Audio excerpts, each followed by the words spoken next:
বলুন।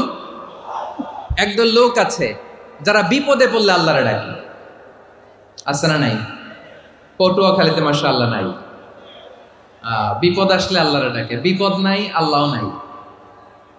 বিপদে পড়লে নামাজ পড়ে, বিপদও নাই নামাজও নাই।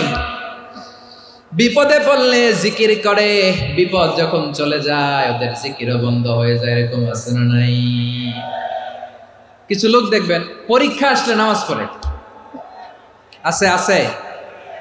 জেনজি আওয়াজ করো, এরকম আছে? এই কমন পড়ে গেছে, কমন পড়ছে। দেখবেন পরীক্ষার সময় নামাজ পড়ে, পরীক্ষাও নাই নামাজও আছে। এরকম কিছু লোক আছে অসুস্থ হলে আল্লাহরে বড্ড ভালোবাসে, আল্লাহরে খুব ডাকে। অসুস্থ হইলে অসুস্থতাও নাই, আল্লাহ স্মরণও নাই। দেখবেন কিছু লোক নির্বাচন আসলে খুব আল্লাহ আল্লাহ হয়ে যায়।